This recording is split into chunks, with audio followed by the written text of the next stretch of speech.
શું તમને ખબર છે કે આપણા પાટણ શહેરમાં આવેલા પદ્મનાથ ભગવાનના મંદિરની અંદર એવું તો શું અનોખું છે જે તમને નથી ખબર? તો અમારો વિડીયો પૂરો જોજો. અને હા, જો તમને લાગે કે આ મંદિરની અંદર અનોખું છે તો જ અમારા વિડીયોની અંદર લાઈક, શેર અને કોમેન્ટ કરજો. પણ વિડીયો પૂરો જોયા પછી જ આની માહિતી તમને મળશે. પાટણ પ્રજાપતિ સ્વામી પરિવારના ઈષ્ટદેવ તરીકે પદ્મનાથ વાડીમાં બિરાજમાન ભગવાન પદ્મનાથની પવિત્ર ભૂમિ ઉપર 33 કોટી દેવતા, 56 કોટી યાદવો અને 88,000 ઋષિમુનિઓ માટીના ઢગ સ્વરૂપે બિરાજમાન થયા હોવાની લોકવાયકા છે. અને તમે જોઈ રહ્યા છો પદ્મનાથ ભગવાનનું મંદિર. આ છે પદ્મનાથ ભગવાનનું મંદિર. પાટણની આ પવિત્ર ભૂમિ પર મોટી સંખ્યામાં દર્શનાર્થીઓ દર્શન કરવા આવે છે. પ્રજાપતિ સમાજ ઉપરાંત વિવિધ સમાજના લોકો માટે આ સ્થળ આસ્થાનું પ્રતીક માનવામાં આવે છે, જેનો સંપૂર્ણ ઇતિહાસ તમને બતાવવાનો પ્રયત્ન અમે કરવા જઈ રહ્યા છીએ.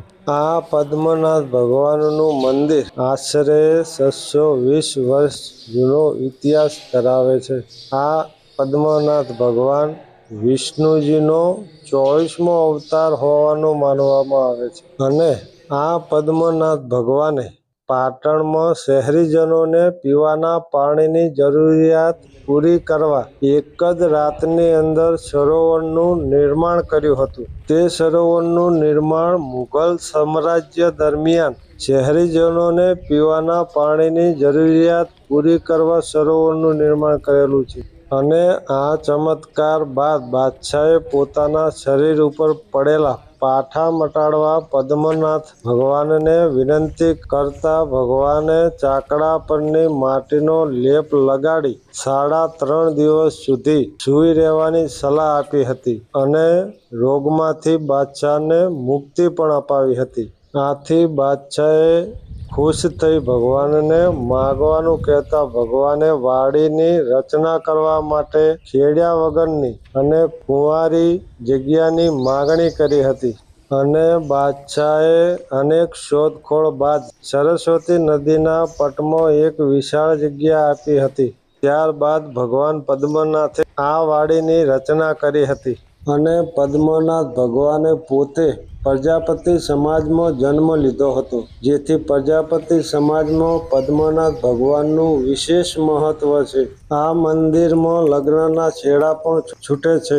દેશ વિદેશમાંથી પ્રજાપતિ સમાજના લોકો પોતાના ઈષ્ટદેવ એવા પદ્મનાથ ભગવાનના દર્શને અચૂક આવે છે. પ્રજાપતિ સમાજમાં પદ્મનાથ ભગવાનની બાધા માનતા રાખવામાં આવે છે અને એ પૂર્ણ થાય બાદ મંદિરમાં શીશ ઝુકાવવા ભક્તો જરૂર આવે છે. મંદિરમાં ભગવાનના માટીના ક્યારાની માટીનું પણ વિશેષ મહત્વ છે. ભાવિકો માટી પૂજા માટે ઘરે લઈ જાય છે અને શરીર પર ઈજા કે ચામડીના દર્દ ઉપર આ માટી લગાવવાથી દર્દ મટી જાય તેવી પણ લોકવાયકા છે. તેથી તો પદ્મનાથ મંદિરની પવિત્ર જગ્યા દરેક શ્રદ્ધાળુઓ માટે આસ્થાનું કેન્દ્ર છે.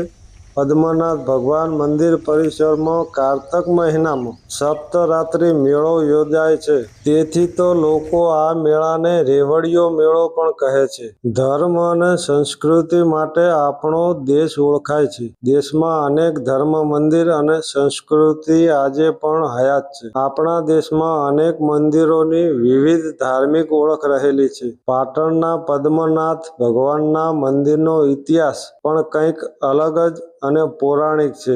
કેમ કે મંદિરો તો આપણે ઘણાય જોયા હશે. દેશ વિદેશોની અંદર મંદિરો તો આપણે ઘણાય જોયા, પણ મિત્રો પાટણનું મંદિર ખરેખર અનોખું હોય એવું મંદિર જોયા પછી આપણને લાગે છે. કેમ કે આ મંદિરની અંદર કોઈ પણ દેવી દેવતાની મૂર્તિઓ ના તો સોના, ચાંદી કે પથ્થર કે કોઈ પણ ધાતુમાંથી બનાવેલી નથી. ફક્ત ને ફક્ત માટીના ઢગ સ્વરૂપે જ આ મંદિરની અંદર નિરાકાર સ્વરૂપે પદ્મનાથ ભગવાન આજે પણ આ માટીના ઢગ સ્વરૂપે પૂજાય છે, જે પાટણની પાવન ભૂમિ તરીકે પણ ઓળખાય છે.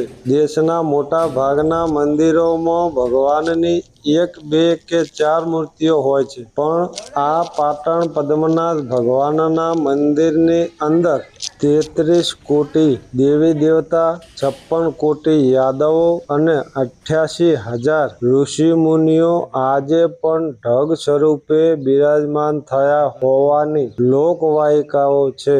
તેથી તો આ આસ્થાનું મંદિર પાટણમાં જ નહીં પણ કદાચ ભારતમાં પણ પ્રથમ હોય તો આ નવાઈ નહીં.